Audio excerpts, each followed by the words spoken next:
Uy! Hala! Binuksan namin ang isang kwarto na matagal nang nakasara. At dito sa kwarto na ito ay mayroon daw nagpaparamdam. Dito ba malakas yung nagpaparamdam? Ha? Malakas? At pagpasok ko sa loob ng kwarto ay mayroon akong kakaibang naamoy. Ito yung dito nakatira yung... Dito natutulog dati, meron natutulog rito. Ay, grabing kilabot. Kinilibutan ako dito. Parang amoy sigarilyo sa kwarto na to. Wala na natutulog rito. Ito daw yung kumakalampag, di ba? Tuwing alas 12 na gabi.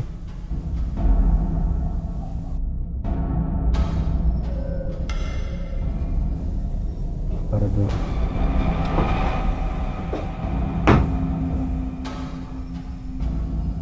At ayon sa kasama kong bata na si Andre, mayroon daw natulog dito yung ninong niya. Ang nangyari, habang natutulog siya, inaalog daw yung inigaan niyang kama. Dati sino natutulog dito dati? Sino natutulog dito dati? Ninong mo. Malakas At nag-umpisa na ako mag-imbestiga sa loob ng kwarto at nakakakilabot yung nangyari sa aking investigasyon. Meron bang kaluluwang nakatira sa kwarto na to? Pwede ka ba makausap? Magandang gabi po. No?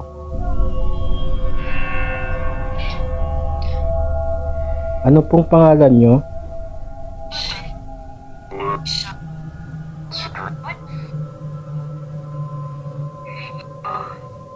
Ano pong pangalan nyo? At isang boses ng babae ang narinig ko na parang humihingi ng tulong. Uy! Hala! Babae. Babae yung nandito sa loob ng kwarto? Babae yung nandito. Pwede ka ba magpakita sa amin? Pwede ka ba magpakita sa amin? Ano pong pangalan nyo?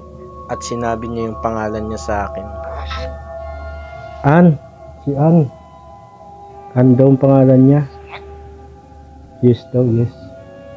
Ann, nandito ka. Lo. Nandito sa loob. Ann, meron bang pumipigil sa'yo?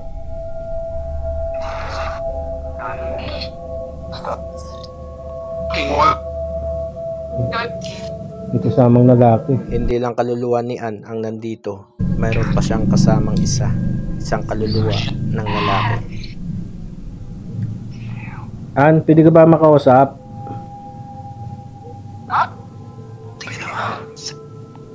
Lah.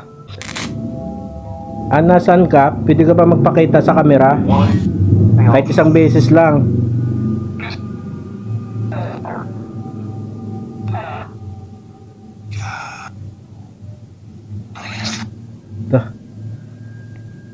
Pwede ka ba magpakita sa camera? Pwede ka ba magpagalaw ng bagay rito sa loob ng kwarto?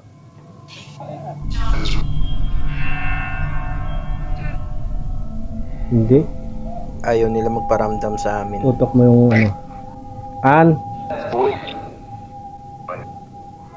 pwede mo bang buksan yung aparador? Yung pintuan ng aparador?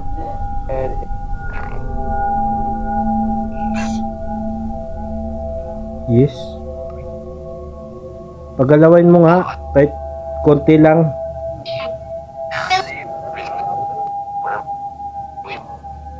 Babae nandito, lalaki na pumipigil sa kanya.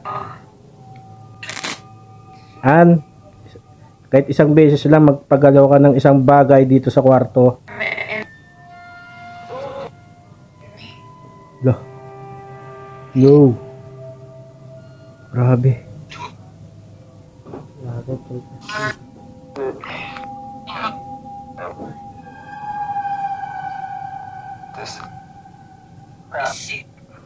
Babae. Tsaka mayroong lalaki dito sa kwarto. Ha? Sinong pumipigil sa'yo? An?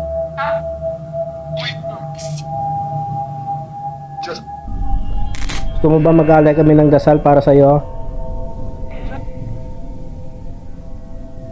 Gusto mo ba mag-alay kami ng dasal para sa'yo?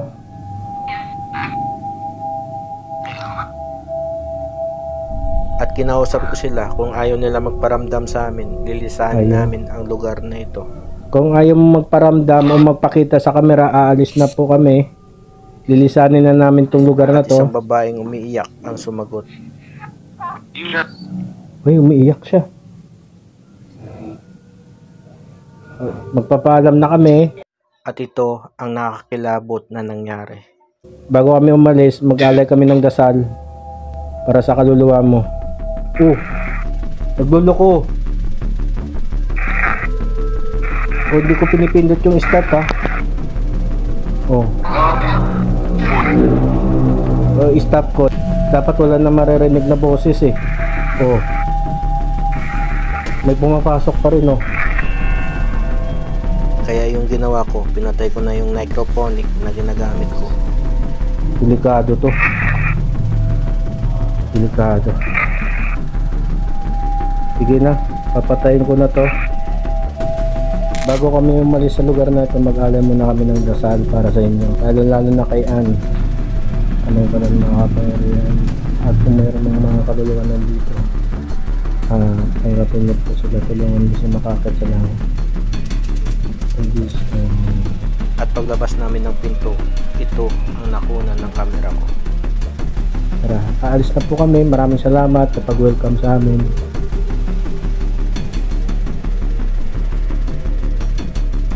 Isang black spirit. Ang black spirit ay kaya niya manakit ng tao o sumanib sa mga taong may mga negatibong enerhiya. At ang tanging panlaban sa kanila ay ang pagdarasal sa ating Panginoong Hesus. At isang spirit orbs ang nakuhanan ng aking steadicam na lumilipad. Ang orbs ay isang kaluluwa ng mga tao na matagal na namayapa sa lugar na ito.